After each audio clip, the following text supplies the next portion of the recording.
You are listening to Sleepless Humanist, where your intelligence will always be respected. Wishing you an enjoyable experience. The night whisper of midlife. It often begins like a whisper, a sound you cannot quite locate, a presence you cannot easily explain. Late at night, when the world outside grows silent and you are left alone with yourself, something stirs in the depths. Perhaps you have felt it sitting in a chair after the day's labor, or lying awake when sleep refuses to come. It is not a loud voice, not a shout. It is more subtle, like the faint creaking of a door in the house of the soul. And yet, this whisper carries weight. It is the sound of midlife approaching, and with it, a strange sense of danger. Carl Jung once remarked that the greatest problems of midlife are not external but internal. What once gave us purpose, the striving for recognition, the pursuit of family and career, the building of a place in the world, suddenly no longer satisfies. The ambitions that once defined our youth feel hollow, even absurd. We cannot live the afternoon of life, Jung warned, according to the program of life's morning. For what was great in the morning will be little at evening, and what in the morning was true will at evening have become a lie. This is a hard truth, and it lands with the weight of sorrow.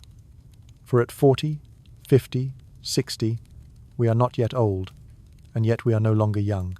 We stand at a threshold, and this is why Jung called midlife the most dangerous time. Dangerous not because of external threats, but because of the subtle betrayals within. The psyche begins to rebel against the old order. Dreams turn unsettling. A restlessness creeps in, an emptiness that no achievement can fill. The whisper becomes louder. If in youth we were preoccupied with climbing, midlife confronts us with descent. We discover that the ladder we have climbed leans against a wall that may not matter to us anymore. Some wake up in the middle of life to realize they have lived more for others' expectations than for their own soul. And so begins the quiet crisis. It is rarely shouted aloud, but you can feel it in the heavy sighs of a friend, in the distant look of someone staring out the window, in the restlessness of those who have everything they thought they wanted but cannot escape a sense of meaninglessness. Midlife, in Jung's language, is a symbolic death. The old identity must die so that something deeper can emerge. But who among us welcomes death, even symbolic? We resist, we cling, we deny.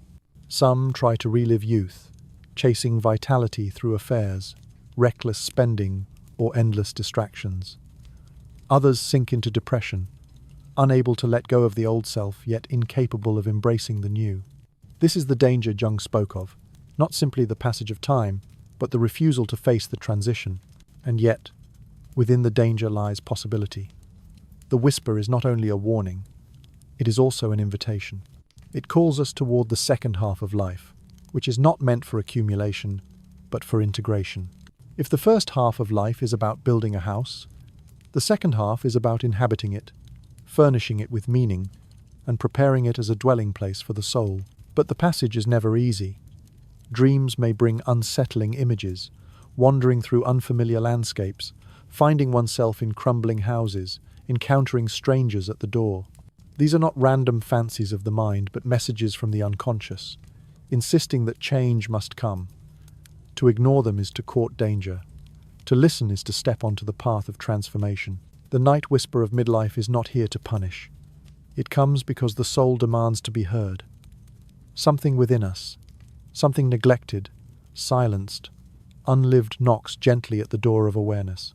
And though we fear the loss of our old certainties, though we tremble before the unknown, there is wisdom in turning toward this whisper. For if midlife is the most dangerous time, it is also the most fertile.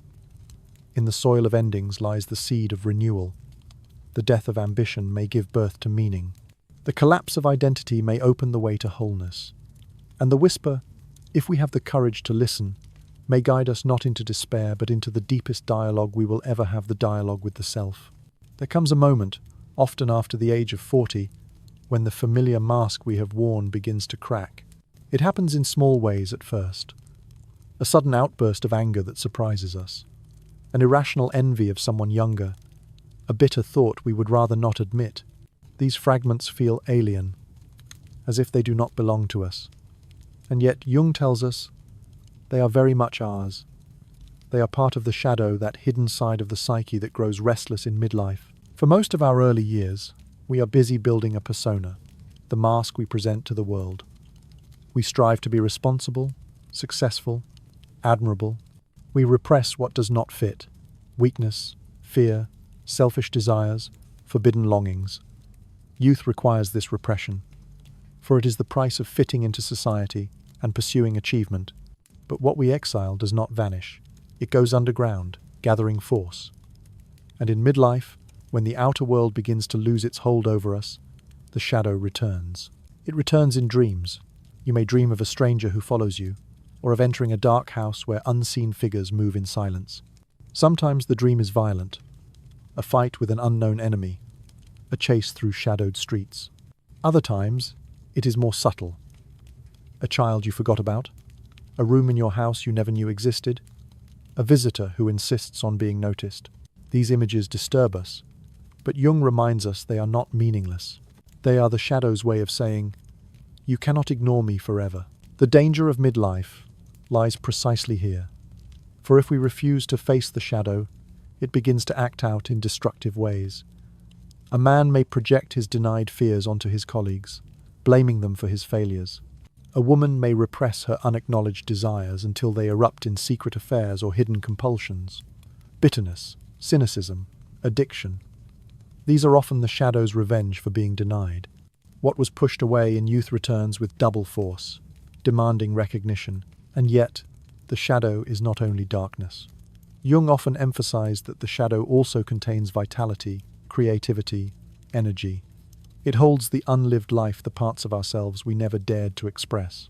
A repressed artist may discover a passion for painting at 50. A dutiful, self-sacrificing parent may realize they carry within them a rebel, a wanderer, who longs to see the world. The shadow's danger is real, but so is its gift. The task is not to destroy the shadow, but to enter into dialogue with it. Jung called this the work of individuation, becoming whole by facing what we would rather not see. He advised his patients to record their dreams, to notice when the shadow appears, and to ask themselves, what is this figure trying to tell me? What part of myself have I abandoned? It is not easy work, for the shadow humiliates us. It shows us that we are not as pure, as noble, as controlled as we imagine, but in that humiliation lies truth. Imagine standing in front of a mirror late at night, and instead of seeing the face, another face emerges behind it, darker, unfamiliar, perhaps even frightening. This is what midlife feels like. And yet, if you can look closer, you may realize that this face is not your enemy. It is a sibling, long forgotten, now returning to remind you of your wholeness. What if the shadow that disturbs us in our 50s is not here to harm us, we might ask, but to remind us of the unlived life we carry?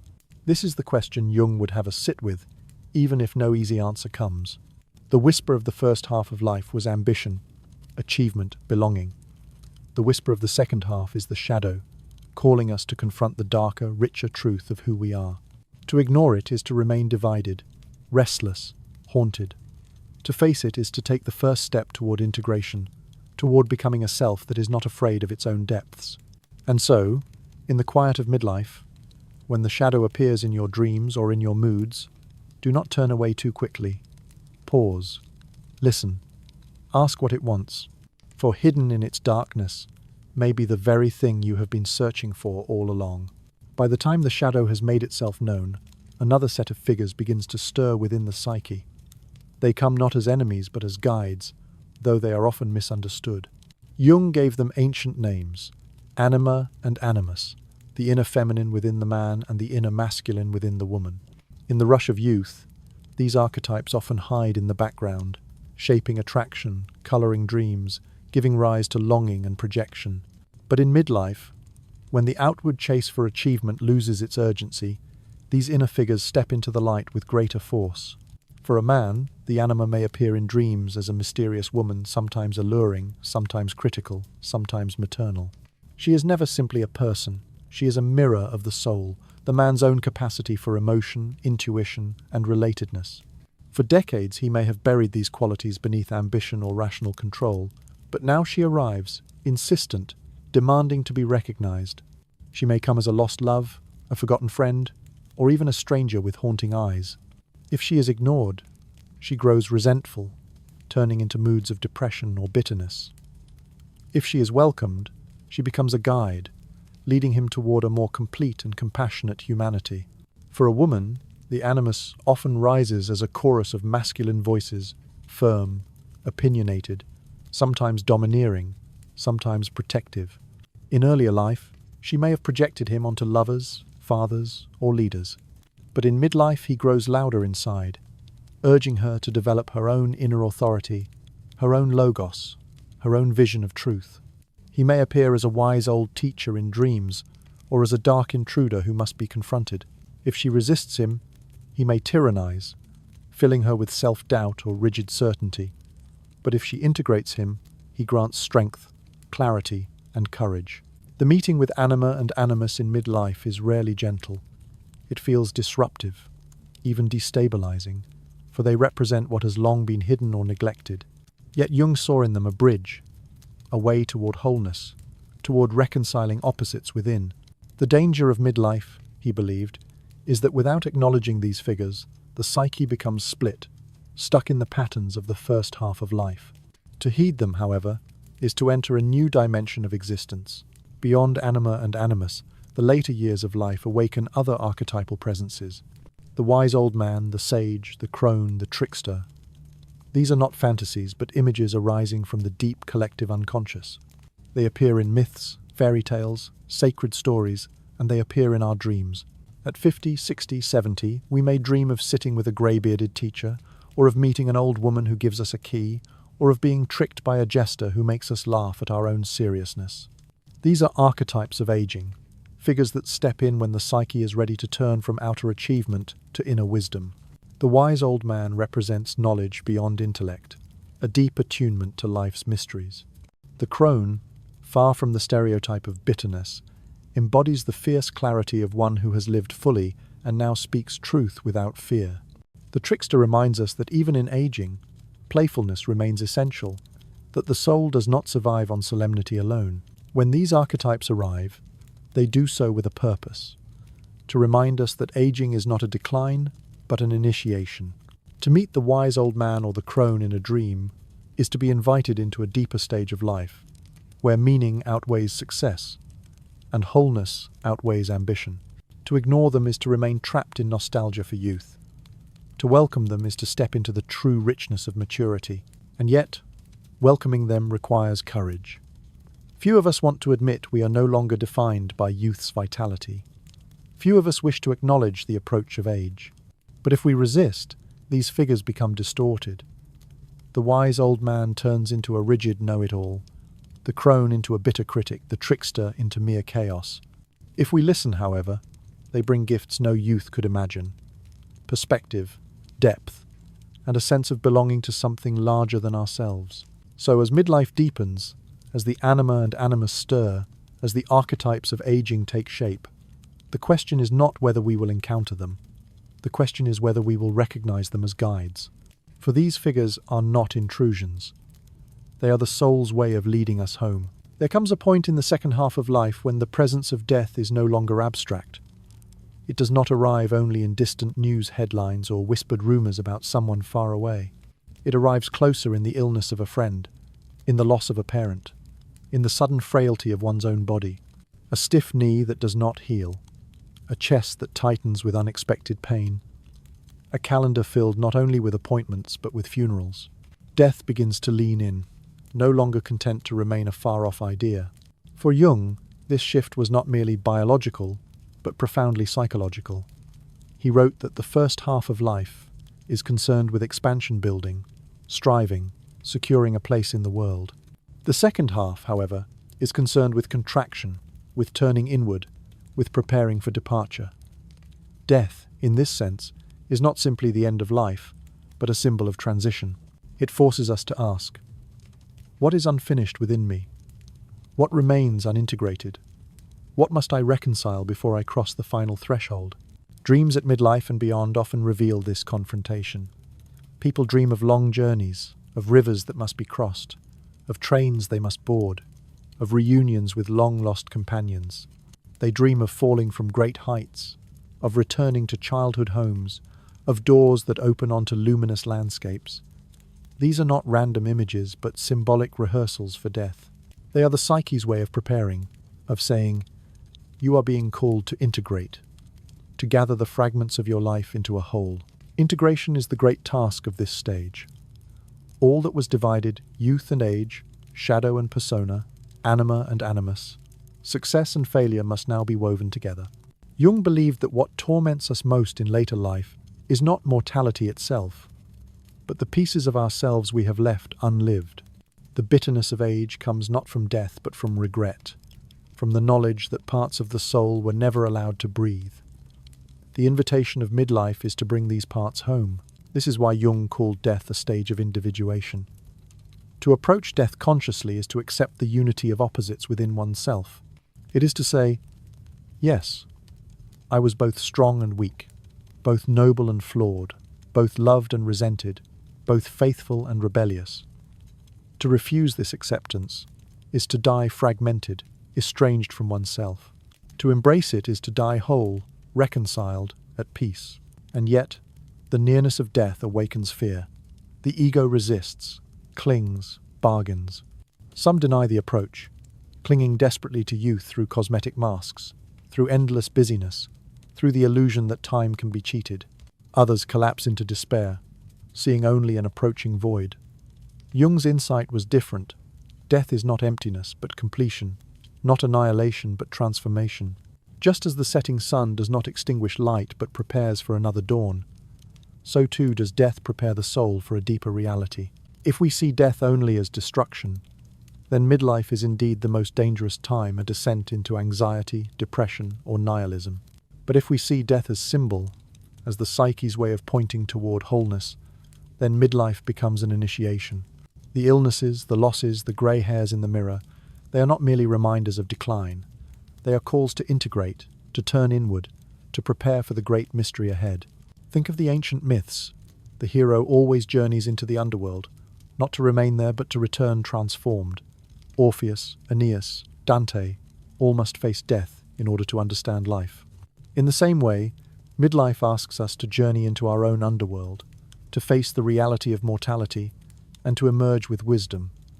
This is the inner pilgrimage of aging. So when the nearness of death unsettles you, when you wake from a dream of rivers or doorways, do not dismiss it. Ask instead, what is this dream asking me to integrate? What part of myself is still waiting for acknowledgement? For death, Jung reminds us, is not the enemy. It is the final stage of individuation, the soul's call to wholeness. And perhaps the true danger of midlife is not death itself, but the refusal to listen to its message. There comes, sooner or later, a moment when all the masks are set aside. The children are grown, the career is behind us, the applause has faded, and the endless striving no longer calls with the same urgency. What remains then? Only the quiet, and within that quiet, a presence that has been waiting all along. Jung called it the self, not the ego with its anxious demands, not the persona with its carefully arranged appearances, but the deeper center of the psyche, the whole toward which our lives have always been moving. In the final stages of life, this self makes itself known with greater insistence. It may speak through dreams of luminous landscapes, through visions of reunion with long-lost loved ones, through symbols of circles, mandalas, and light. The self does not arrive as a stranger. It arrives as a long-forgotten friend, and it whispers the truth Jung understood so well. The end of life is not the end of meaning. It is the beginning of the final dialogue, the conversation between the ego that has lived and the self that holds the mystery of eternity. This dialogue is often difficult, for the ego fears dissolution. It clings to achievements, regrets, identities. It says, I was this, I did that, I must hold on. But the self responds with a gentler wisdom. You were more than your roles. You were more than your mistakes. You are part of a greater whole that transcends the brief span of years. To enter this dialogue is to experience not only fear, but also relief. The relief of no longer needing to perform, of no longer needing to prove, of simply being. Many who approach this stage report a curious shift in dreams. They no longer struggle with dark figures or chaotic landscapes. Instead, they dream of light-filled rooms, of journeys that reach their destination, of gardens, rivers, and bridges that feel strangely familiar. These are not promises of escape, but symbols of integration. They tell us, the opposites within you have met. The fragments have been gathered. The life you lived in all its complexity is now whole. But the danger remains. To ignore this dialogue, to resist it, to cling only to ego. That is the true tragedy of aging. Not death itself, but the refusal to listen to the self. To remain locked in bitterness, to deny the unlived parts, to silence the archetypes that came to guide us, this is to miss the very gift of the second half of life. Jung warned that what resists integration will turn destructive, but he also assured us that what is embraced, even in old age, becomes luminous. The practices Jung recommended were not elaborate rituals, but simple acts of attention. Write down your dreams, reflect on the images that visit you.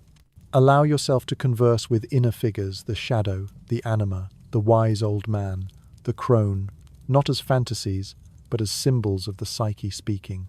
Spend time in solitude, not as loneliness, but as listening. The task is not to escape aging, but to live it consciously, to allow it to reveal its hidden meaning. To those who fear aging, Jung would say, do not think of it as decline, but as initiation. Just as the youth leaves childhood behind, so too must the elder leave youth behind. Each stage has its dangers, but also its gifts.